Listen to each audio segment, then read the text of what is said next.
विनती कर रही हूँ कि जो हमारे साथ हुआ मालिक का किसी बहन बेटी के साथ ऐसा न हो। और मैं यही उन लोगों से हाथ जोड़ कर के निवेदन करती हूँ कि एक मेरा 13 साल का बच्चा है, उसके पिता का हक दिलवा दीजिए।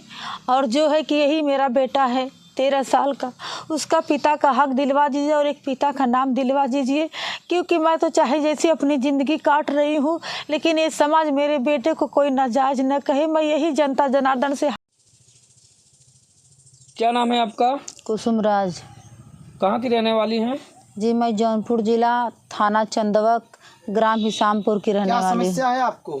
हमारी समस्या यही है सर कि हम राजेश यादव गायक से 2009 में मिले थे, वो भी कार्यक्रम के दौरान। कैसा कार्यक्रम था? बिरहा का कार्यक्रम।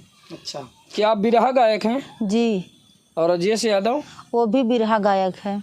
तो 2009 में मिले, उसके बाद क्या हुआ? उसके बाद सर हमारे घर पे आया, हमको रिकॉर्डिंग का बहाना करके हमारे माता पिता के सामने से लेके गया और ना ही मेरी रिकॉर्डिंग करवाया और जो है कि और ना ही मेरा गाना रिकॉर्ड किया सर। उसके बाद में हमको ले जा करके वो दरिंदा हमारे साथ जो है कि दुर्व्यवहार करने लगा और बोला कि मैं तुमसे शादी करूँगा। दुर्व्यवहार में क्या किया था आपके साथ? हमारे साथ सर जो है कि ज़बरदस्ती हमारे साथ घिनौना कर्तव्य करने लगा, जैसे लोग कहते हैं हमारा बलात्कार किया।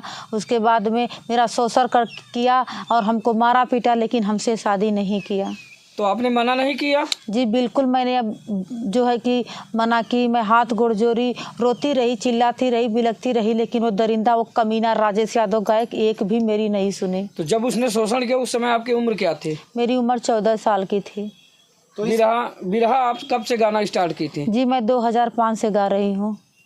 और जिस समय राजेश यादव आपका शोषण करते हैं उस समय आपकी उम्र महज 14 साल थी। जी। तो उस समय जब आपका उसने शोषण किया तो आपने अपने घर में नहीं बताया अपने परिवारजनों से? क्योंकि परिवार से सर बताएं तो कैसे बताएं, जब कोई कांटेक्ट होता तब तो मैं अपने परिवार से बताती। वो तो दरिंदा खुद ही 24 घंटा मेरे पास रहता था। बंधक बना कर रखा था क्या आपको? जी बिल्कुल, हमको बंधक बना कर रखा था, तभी ना अपने माँ बाप से कोई जो है कि शिकवा नहीं कर पाए। कितने साल तक बंधक बना कर रखा था आपको? 2009 से लेके 2011 की बात क्या होता है? 2011 की बात यही होती है कि जब 2011 में मैंने प्रेग्नेंट हुआ तो भी मैंने उससे कमीना से, दरिंदे से मैं रोते हुए बुलकते हुए बोली कि मैं तो माँ बनने वाली हूँ, अब तो हमसे शादी कर लो। आप तो बोले थे कि नहीं कि मैं तुमसे शादी करूँगा। जब शादी की बात वो सुना राजेश यादव तो बोला कि शादी करना चाहती हो, अपनी औकात देखी हो, अपनी शक्ल देखी हो, मैं तुमसे शादी करूँगा। तो भी मैं रोने लगी कि आप तो हमसे शादी करने का जो है कि कह रहे थे, लेकिन शादी तो नहीं किए। लेकिन मैं माँ बनने वाली हूँ, कम से कम आप तो शादी करके एक पत्नी का हमको दर्जा दे दीजिए। इस समाज में दुनिया जमाना हमको क्या बोलेगा, लेकिन दरिंदा हमारी एक भी नहीं सुनी और हमसे शादी नहीं किया। फिर उसके बाद क्या किया आपने? फिर उसके बाद में मैं किसी तरह उसके चंगुल से भाग निकली और भाग करके मैं अपने माता पिता की शरण में आई। तो जब माता पिता के पास आप आई तो क्या माता पिता ने आपको स्वीकारा? जी बिल्कुल, हमारे माता पिता ने हमको स्वीकार लिए। तो जब आपके साथ इस तरह की घटना को अंजाम दे रहा था राजेश यादव, तो आपने शासन प्रशासन का सहारा नहीं लिया? जी बिल्कुल, मैंने सहारा लिया। मैं जब वहाँ से भागकर अपने घर पे आई, मैं उसी दिन अपने माँ बाप के लेकर के चंदवक थाने पे पहुँची थी, लेकिन वहाँ की पुलिस प्रशासन, वहाँ के थाना अध्यक्ष ने खुद गाली देते हुए, दुदकारते हुए भगा दिया और बोला कि सारे लोग जब मजा ले लेते हैं और जब कोई काम आता है, कोई काम फंस जाता है तो चले आते हैं पुलिस के पास।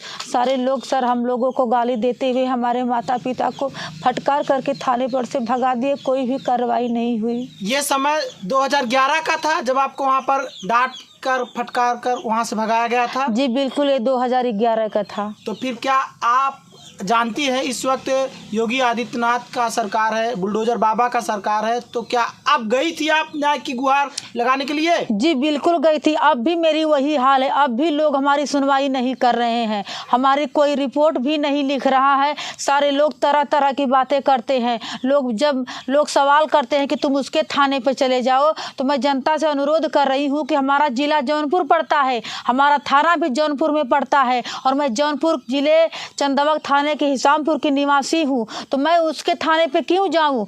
वही थाना अध्यक्ष जी, वहाँ के थाना सिपाही चंदवक के बोलते हैं कि क्या मैं जो है कि नाऊ धोबी हूँ कि घूम घूम करके तुम्हारा पर्चा बांटे। लोग ऐसा बात करके सर हमको ऐसे ही जाति सूचक शब्दों का प्रयोग किया उन्होंने। जी बिल्कुल ऐसे कहते हैं हमको। और लोग हमको ऐसे कर कर के लोग हमको भगा देते हैं, हमारा कोई भी सुनवाई नहीं करते हैं।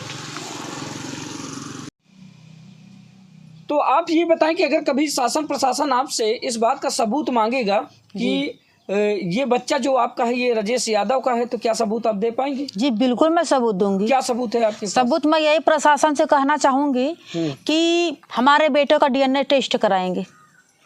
जी तो क्या आपको भरोसा है कि? जी बिल्कुल हमें भरोसा है कि राजेश यादव का लड़का है। अगर वो नहीं आना चाहेगा तब DNA टेस्ट करवाने के लिए राजेश यादव अगर नहीं आएगा तब तो और सच्चाई पता चल जाएगी सर कि उसका ही औलाद है, तब वो पीछे भाग रहा है। अगर DNA से पता चल जाता है कि ये राजेश यादव का लड़का है और उसके बाद अगर मान लीजिए परिवार परामर्श केंद्र से अगर सुलह समझौता किया जाता कि आप राजेश यादव के साथ रहें, तो क्या आप रहना चाहेंगी? जी बिल्कुल नहीं रहना चाहूँगी। क्यों?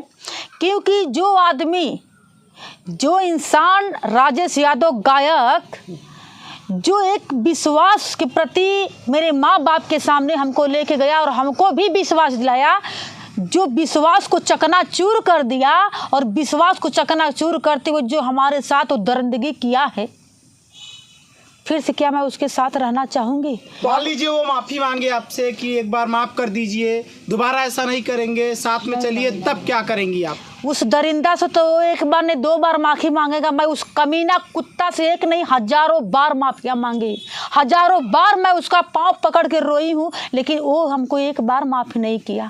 तो आपकी लड़ाई मुख्य रूप से क्या है? हमारी लड़ाई यही है कि DNA टेस्ट करवा करके हमारे बेटे को न्याय मिले, हमारे बेटे को एक पिता का नाम मिले इस समाज में। क्योंकि मैं एक माँ हूँ, मैं तो सारे दर्द छिपा करके जी रही हूँ, लेकिन समाज मेरे बेटे पे कभी अंगुली ना उठा सके कि ये नाजायज़ की औलाद है। तो सिर्फ इसी मुहिम को लेकर आप जो है मीडिया के सामने आई हैं? जी बिल्कुल। जौनपुर जिला चंदौक थाना तहसील के राकत। ये आपकी बिटिया हैं? हाँ, हमारी कुसुम लड़की है। बिरहा गाती थी? हाँ। आज भी गाती हैं? आज भी गाती है। क्या हुआ इनके साथ? बहुत घटना बहुत जबरदस्त है। क्या घटना है, समस्या बताइए पूरा। घटना यह है कि राजेश यादव हमारे घर से 4 चक्का गाड़ी लेके आया, बैठा के ले गए, पूछे लगल हमने से कि हम ले थेला रिकॉर्डिंग करे बदे, लेकिन हमने कल नाई लड़की ना जाए अकेले, तो कहे आए चाची है अंकल, हमारे पे विश्वास ना है, हम ले आके 2 घंटा का समय लगी, ले आके फिर छोड़ दे। फिर करे बाद में 2 घंटा ना बीतल, हमारा आदमी जाए लगा संगे, वो इनकार कर दिला, ना गई ना लिया गया, ना अकेला लड़की के लेके चल गया। जोते 2 साल बीत गए। 2 साल बीत गए, जब लड़की हमार ना आई, 2-3 दिन जो हली ना पता लगल, फिर चंदौक थाने पर गईली रिपोर्ट करवा दे, FIR करवा दे, तो वहाँ से सिपाही भगा देना। मैंने के क्या बोले? कहे तुम चल जाओ यहाँ से, कोनो साबुत है, रोज रोज आए कपार खैली, थाने पर आया धरना दे देती हैं। फिर वहाँ से चली अली। अले के बाद में लड़की का राह जोहत बाड़ी, आ जाए काल आए, आ जाए काल आए, जोते जो 2 साल बीत गए। जब लड़की वहाँ से आई, रोते बिलखते अपने गोद में अपने शरण में दबाई ले ली, गोद में शरण में दबाई ले ली। दबौले के बाद में पूरी कहानी लड़की बतौला। फिर करे बाद में वहाँ गई चंदौक थाने। तो बेटा क्या कहना चाहेंगे आप शासन प्रशासन से, किस तरह की न्याय की गुहार लगाना चाहेंगे? सर मुझे यही न्याय चाहिए कि मेरी माँ को न्याय दीजिएगा और हमारा हक दीजिएगा, और राजेश यादव को कड़ी से कड़ी सजा दीजिएगा सर।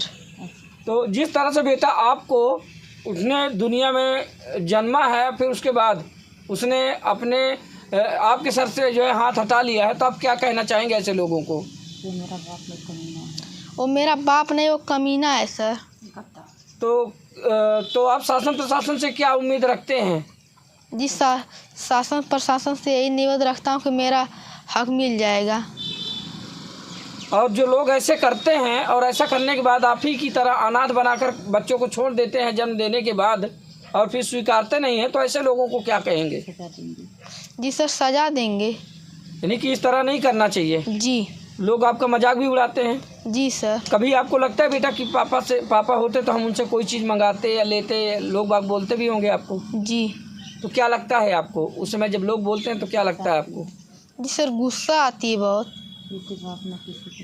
तो दोबारा आप अपने पापा के साथ जाना चाहेंगे? जी नहीं। उसके साथ क्यों नहीं रहना चाहते आप? क्योंकि वो सर मेरी मम्मी के साथ ऐसा गंदा हरकत किया है, इसीलिए मैं उसके साथ नहीं रहूँगा। आपने अपने पापा को देखा है कभी? जी नहीं। आपने आज तक देखा ही नहीं? जी नहीं। तो देख लीजिए दोस्तों, ये वही बच्चा है जिसको जन्म देने के बाद वो बाप इसके सर से हाथ हटा लेता है और फिर इस पीड़िता को दर दर की ठोकरें खाने के लिए छोड़ देता है। आज ये बेचारी बिन ब्याही माँ बनकर रह गई। आज ये पीड़िता ना तो विधवा है और ना तो ब्याही है, लेकिन माँ है। तो आप देख पा रहे होंगे ये जो छोटा सा बच्चा बैठा हुआ है किस तरह से अपनी मासूमियत लेकर आस लगाए बैठा है कि आखिर कब हमें शासन प्रशासन न्याय देगा और कब हमें न्याय मिलेगा। जिस तरह से हमें इस दुनिया में, इस मृत्युलोक में अवतरित करने के बाद आज लोग जब हमें ये कहते हैं कि तुम्हारा बाप कौन है, तब इस बच्चे का दिल सहम जाता है और यह बच्चा वहीं से रोना शुरू करता है और काफ़ी आहत होता है।